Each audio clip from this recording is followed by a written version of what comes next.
Why are times not stored up by the Almighty?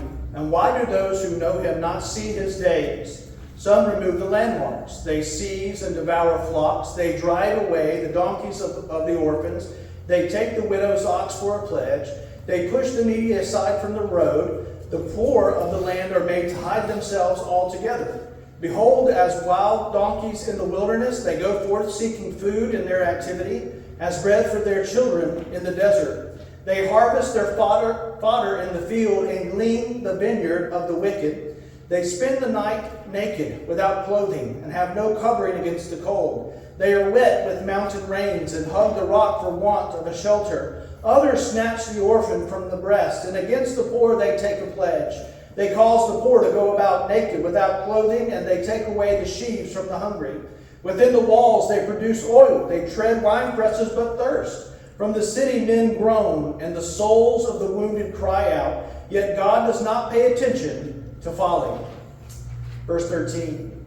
Others have been with those who rebel against the light. They do not want to know its ways, nor abide in its paths. The murderer arises at dawn. He kills the poor and the needy. And at night he is a thief. The eye of the adulterer waits for the twilight, saying, no eye will see me. And he disguises his face. In the dark they dig into houses. They shut themselves up by day. They do not know the light. For the morning is the same to him as thick darkness, for he is familiar with the terrors of thick darkness. Verse 18. They are insignificant on the surface of the water. Their portion is cursed on the earth. They do not turn toward the vineyards. Drought and heat consume the snow waters. So does Sheol, those who have sinned. A mother will forget him. The worm feeds sweetly till he is no longer remembered, and wickedness will be broken like a tree. He wrongs the barren woman and does no good for the widow, but he drags off the valiant by his power. He rises, but no one has assurance of life. He provides them with security, and they are supported, and his eyes are on their ways. They are exalted a little while, then they are gone. Moreover, they are brought low, and like everything gathered up, even like the heads of grain, they are cut off. Let's pray together. Father, I pray you give us clarity concerning this chapter of Scripture, and especially this passage that we will focus on this morning. Let us not leave here confused, and Father, let us not leave here having our perception of your goodness changed by the experiences that we are living through in this present moment.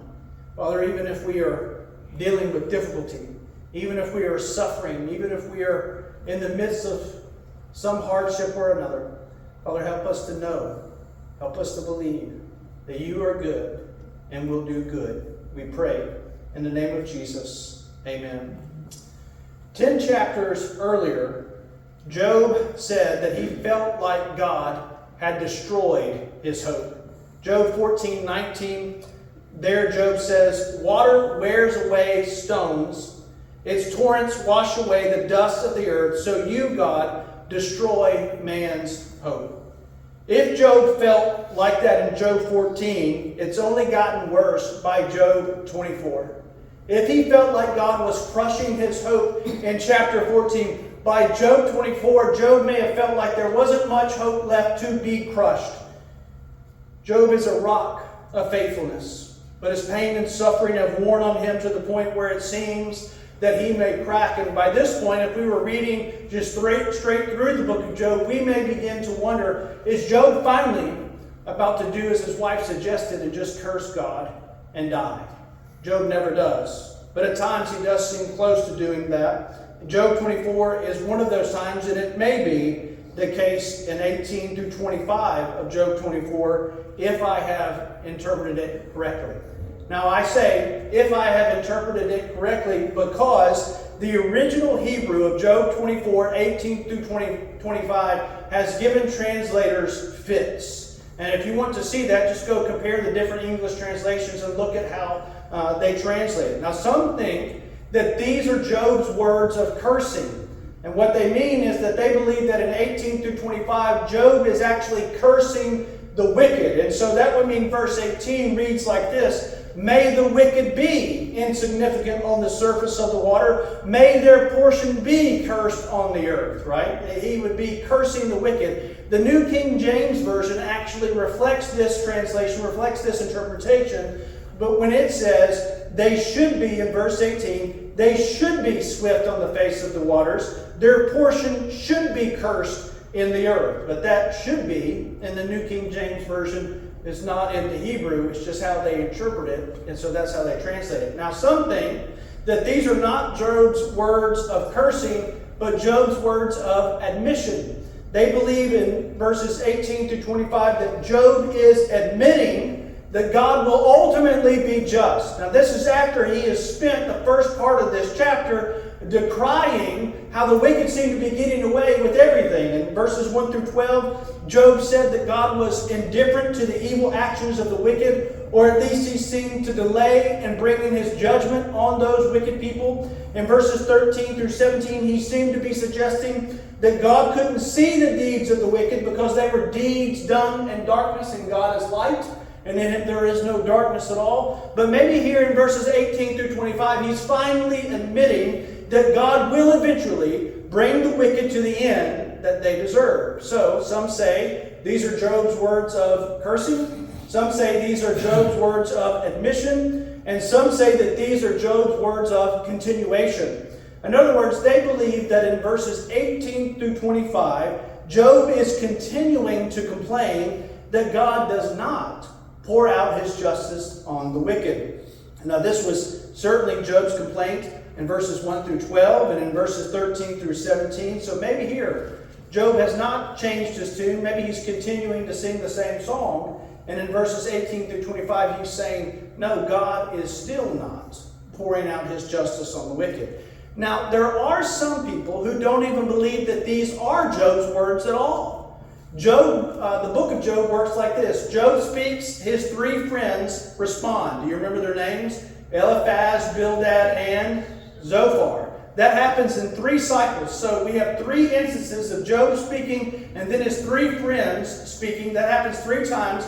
The first time, all 3 friends speak. The second time, all 3 friends speak. But the third time, only 2 of the friends speak. And Zophar is not heard from again. Now, some people, they don't like that imbalance, and so they say the end of Job 24, verses 18 through 25, this is actually the lost speech of Zophar that has just been co-opted or gathered into Job's words. Now, we could ask, is that true? Does Job's words in verse 24 really end in verse 17? Has Zophar's final speech been mistakenly gathered into Job's words?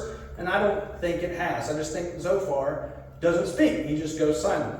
There are yet some, though, who think Job begins this passage by quoting his friends, and then he responds to his friends, and then he concludes with the question at the end in verse 25, can anyone prove me wrong? Now, all of this is just my way of saying this was very hard for me, and I hope you appreciate all the hard work I put into this. We actually see that interpretation, though, of Job quoting his friends and then offering a rebuttal to his friends and then challenging his friends at the end. We actually see this interpretation in the English Standard Version, which has verse 18 like this. You say, swift are they on the face of the waters. Their portion is cursed in the land. No treader turns toward their vineyards. Now that is an attractive interpretation. There's only one problem. That phrase, you say, at the beginning of verse 18 in the English Standard Version, guess what? It's not in the Hebrew. It's not in the Hebrew. So it's an interpretation that makes its way into the translation. So what do I think, and what do I think you should think about the end of Job 24? I think that verses 18 through 20 are Job's words of admission and continuation. He is saying that God will certainly deal out justice to the wicked. But I think in verses 21 through 24, Job's rebuttal is that isn't this what God will ultimately do with everyone anyway? The wicked and the righteous alike. And then in verse 25 is a word of challenge. Now, if it is not so, who can prove me a liar and make my speech worthless? I'll explain as we go along, but we want to think about the end of Job 24 under these 3 headings: Job's admission, Job's rebuttal, and Job's challenge. Look at Job's admission in verses 18 through 20. They are insignificant on the surface of the water. Who is the they that Job is speaking about? I believe Job is speaking about the wicked. He has been speaking about the wicked in this chapter. I believe he continues to do so here. They are insignificant on the surface of the water. Their portion is cursed on the earth. They do not turn toward the vineyards. Drought and heat consume the snow waters. So does Sheol, those who have sinned. A mother will forget him. The worm feeds sweetly till he is no longer remembered, and wickedness will be broken like a tree. Now Job has believed in the past, and his three friends have said in the present, that the wicked will float away like trash passing downstream. Their portion is cursed. They do not turn toward the vineyard. That is, the wicked do not turn toward the good things in life. They will be consumed like melting snow. They will be forgotten just as they have been forgotten by the waters of the wombs of their mothers. Yes, Job's friends have said, and Job agrees, the wicked will one day be forgotten. This is what Job has believed. It is what his friends have said. All are in agreement. Yes, the wicked will one day be forgotten. We need to pause here and admit ourselves that this is usually true. With a few exceptions, the wicked typically pass into the grave to be forgotten by history. Doris Payne is one example. Doris Payne is currently 94 years old and was once a notorious jewel thief. Born in 1930 in West Virginia, Doris began stealing jewelry in the 1950s. She posed as a wealthy socialite and would use her charm and good manners to make the people working in the jewelry stores let their guard down, and she would slip some valuable items into her bag. She operated across the U.S., Europe, and Asia. Her most famous heist was a stolen diamond ring from Monte Carlo in the 1970s. The ring was valued at $500,000 then. A very expensive ring. She was arrested and convicted multiple times, but often received lighter sentences at first because she did not use violent means to steal anything. And then later she received lighter sentences because of her advanced age.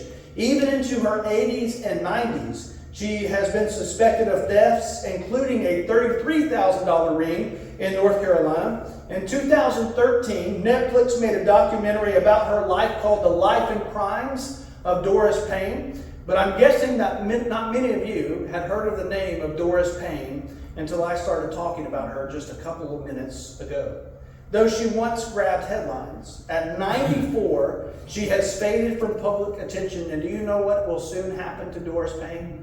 She will be forgotten by history altogether. This is what Job has believed about the wicked, and is what his friends have tried to communicate to him about the wicked, and it is for the most part true. The wicked will be forgotten by history. If the wicked will not repent and trust in Jesus for salvation, then they will pass into the grave and be forgotten by everyone and everything except for the judgment of God that is to come.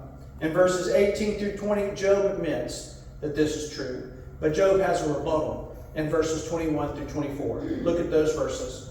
He wrongs the barren woman. And here the he is the wicked, or the wicked man. He wrongs the barren woman, and he does no good for the widow. But he drags off the valiant by his power. And here I think he shifts to talking about the Lord. But he, the Lord, drags off the valiant by his power. He could do that. He rises, but no one has assurance of life. He provides them with security, and they are supported, and his eyes are on their ways. The wicked, they, in verse 24, are exalted a little while. When they are gone, moreover, they are brought low, and like everything gathered up, even like the heads of grain, they are cut off. At 77 years old, Marjorie Bloom lost her entire life savings, $661,000. Marjorie was a retired civil servant. She was a widow living in Chevy Chase, Maryland, when she fell prey to a scheme targeting older adults. And let me just say as an aside, if you don't know the number, don't answer it. If you get a text message from UPS saying your package is ready for delivery, we just need your credit card number. It ain't real, right? If you are a senior adult in this church and you get a text message from me asking for money, it ain't from me. If you get an email from the church asking for money, it ain't from us. You understand? These kind of scams are prevalent. Make sure that you are watchful, that you do not give anybody any of your information until you ask your children or you ask me or ask somebody that you trust. So you make sure you're not taken advantage of in this way. But Marjorie didn't do any of that. Marjorie got a call from a supposed fraud investigator at PNC Bank. This person contacted Marjorie, warned her that criminals were trying to steal her money. He convinced her to liquidate everything that she had and convert it into cryptocurrency in order to protect it. Now you're thinking, how did Marjorie know how to do that? Well, he walked her through the process of how to do all of that, and then he assured her that once the process was complete, she would be able to safely access her funds without the criminals having any access to it. Marjorie followed the scammer's instructions, wired the fraudster the money over several weeks, but on the day she expected instructions to receive her funds, the supposed fraud investigator's number was disconnected.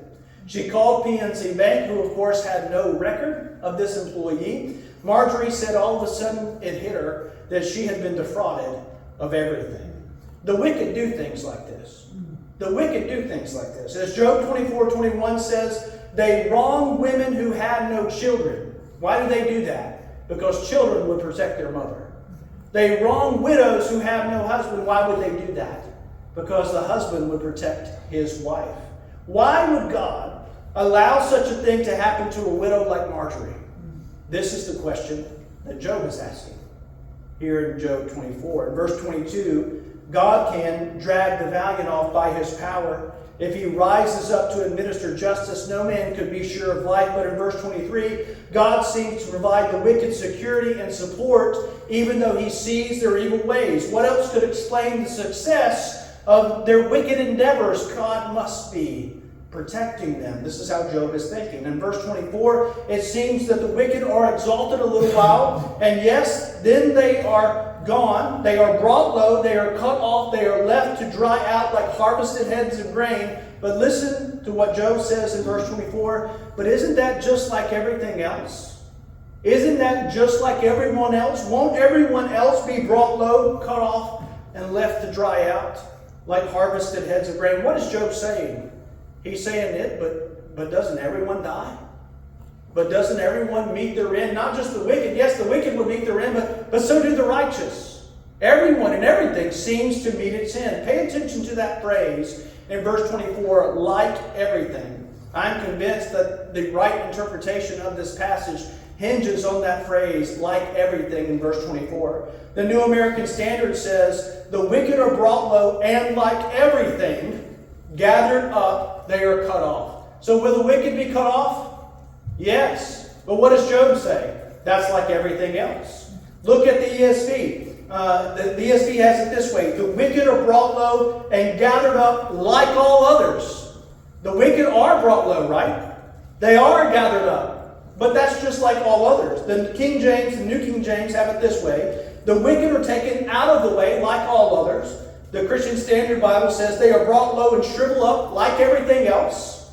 The New Living Translation says in a moment they will be gone like all others. So in verses 18 through 20, Job admitted that the wicked will one day die and be forgotten. But here in verses 21 through 24, his rebuttal suggests that God seems to do the same thing with everyone else.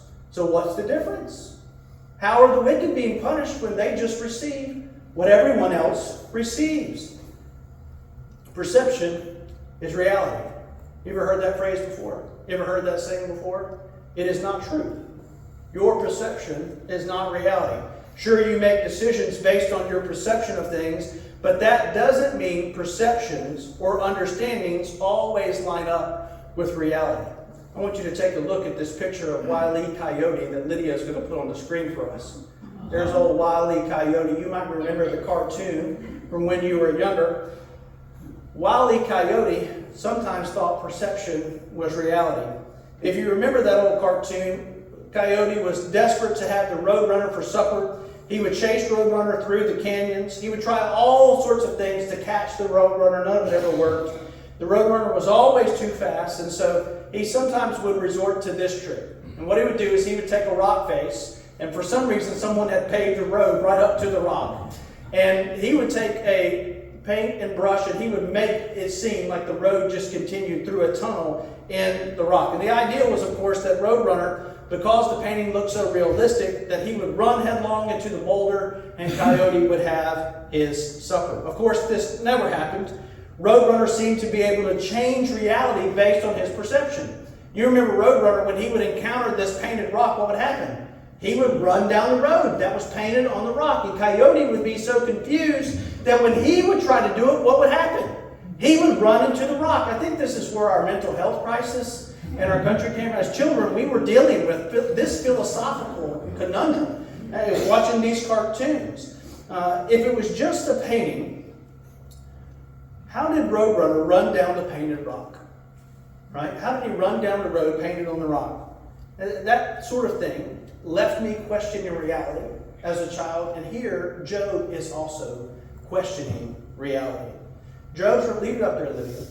Job's reality wasn't lining up with his perception. At one point, Job felt like he knew the road. He knew the way God worked in the world. He knew that the righteous were rewarded. He knew that the wicked were punished. It was simple, right? It was simple. This was his reality. The wicked were punished, the righteous were rewarded, but then Job slammed into a rock of grief, pain, and loss, and as he sat in sackcloth and ashes, the wicked seemed to do what? Sprint happily down the road that Job has slammed into. You can take it down now then. This is the kind of thing that was making Job question his reality. His perception was shifting. Now he was thinking that maybe God was indifferent to righteousness and wickedness. Now he was thinking that maybe God just treats everyone the same no matter what they do. That's not true, of course. No matter how we perceive things or how we think we understand things, God doesn't treat the wicked and the righteous the same. Typically, God rewards the righteous, and typically he punishes the wicked. Do you hear me? Typically, he does what? He rewards the righteous, and typically he does what? He punishes the wicked. This is usually the case here on earth, and it will certainly be the case in eternity to come. However, there are times here on earth when the righteous suffer and the wicked prosper. And during those times, we prove our faith by trusting in God's wisdom, even over our own understanding. If you wanted a verse that I think sums up the theme of Job, you find it in Proverbs where it says, "Trust in the Lord with all your heart and do not lean on your own understanding." This is what Job is having to learn. He cannot lean on his own perception. He cannot lean on his own understanding. Even when things don't work out the way he thinks they should, he has to trust in the wisdom of God. Some of you placed your faith in Jesus long ago. You've been walking with Jesus faithfully. You've not been perfect, you'd admit that, but you have been faithfully striving to follow Jesus for decades now, and yet you find yourself in a place where maybe you are questioning your understanding of God. You are questioning your perception of how God works. Grief, loneliness, physical maladies, broken relationships, financial troubles, all of that has you wondering, is God really good? Is God really good? Does He really bless those who strive to follow Him? Maybe you're asking questions like this: what did I do to deserve this? Why is God punishing me? Why is all this happening to me when those who hate God seem to have it all? If you are in Christ, meaning that you have turned from your sin and unbelief, and you've trusted in Jesus for salvation through His death and resurrection, then I want you to hear me. The reality is that God is not punishing you. God is not punishing you. No matter what trial, what hardship you go through, God is not punishing you. How do I know that? Because Romans 8:1 says what? There is now therefore no condemnation for those who are in Christ Jesus. All the punishment was paid for by who? By Jesus when He died on the cross. And His resurrection means that the Holy Spirit within us is making us more like Christ if we have trusted in Christ. There is no punishment for you, Christian. There is discipline. There is discipline, and God will use hardships and God will use trials in your life to discipline you so that you are made more like Christ, but it is not punishment. It is not just punishing bad behavior, it is discipline to make you more like Christ. Those who hate God, however, will soon be punished, and you will soon be rewarded. Perhaps some of that punishment and some of that reward will take place here on earth, but if not, then it will certainly take place in eternity to come. Do not let grief, do not let pain, do not let loss shift your understanding of God. He is good. He loves you. He still knows best. And He still does good to those who are faithful to Him. And that brings us briefly to Job's challenge in verse 25. Look at verse 25. Now, if it is not so, who can prove me a liar and make my speech worthless? Man, that's quite a verse, isn't it? Now, if it is not so, who can prove me a liar and make my speech worthless? You ever, today when people say something incredible on stage, they have a microphone and they just said the last little exclamation point type thing. It's called a mic drop, right? They say it, they drop the mic and walk off, and everyone is supposed to sit in stunned silence. I imagine that is what Job thinks at the end of this. At the end of chapter 24, he says, who can prove me wrong? Drops the mic and walk off. But I'd like to answer his question. Who can prove him wrong? Well, it's not Rocky. Rocky won't prove Job wrong. And it's not Eliphaz. And it's not Bildad. And it's not silent Zophar here. Zophar doesn't even speak again. It is only God who can prove Job wrong. Only God can prove him wrong. But God is under no obligation. He does not have to prove himself to anyone. Later, however, Job will be confronted with God's wisdom, and Job will know that he has been wrong and that God has been right in everything that he has done. In eternity, when we are confronted with God's wisdom, we will know it too. God has been right in everything that He has done and everything that He has allowed to come our way. He still loves us. He still knows best. He is still good, and He still does good to those who are faithful to Him. Don't let anything that you go through shift that understanding.